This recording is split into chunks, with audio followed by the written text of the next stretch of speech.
although it was downtown in Court's house, in like a small room, I started with the end in mind.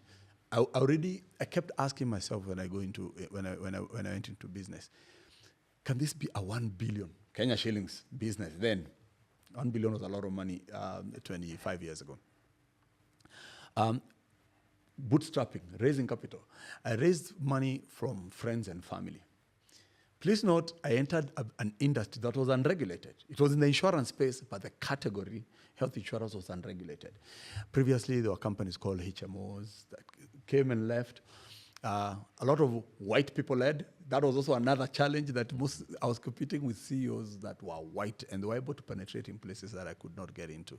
But I kept to my faith because I had the experience. And of course, I knew I had time because I was young. So yeah, quickly, 18 months, raised the capital required. I took myself to the regulator and say, how do we regulate this particular space?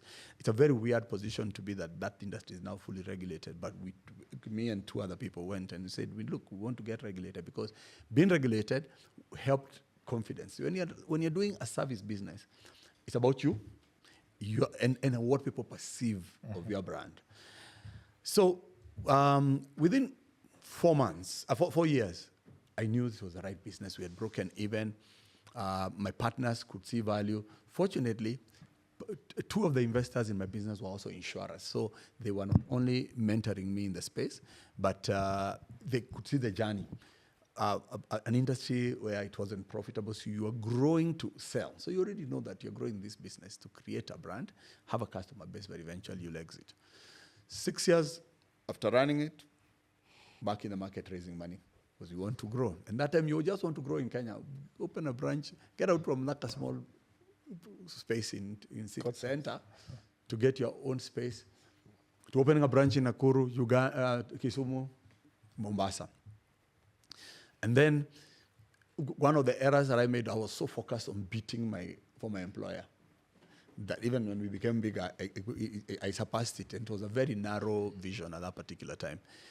So yeah, 6 years later, raised capital from an angel, grew the business.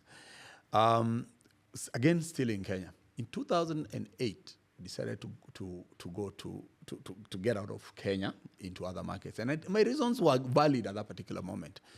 We've just gone post-election violence. The economy is kind of tanked. And then you want to diversify, not the offering of the product, but diversify to a different audience and spread your risk across. So Tanzania was, for me, the natural place to go because I had worked in Tanzania for my former employer. So I had a natural market. I knew the lay of the land. But that was also very tough because I go to Tanzania, and the Tanzania government, the first thing they tell me, we cannot accept this brand because it doesn't have the word insurance in the name for your business. So you have to register a company with the word insurance in it.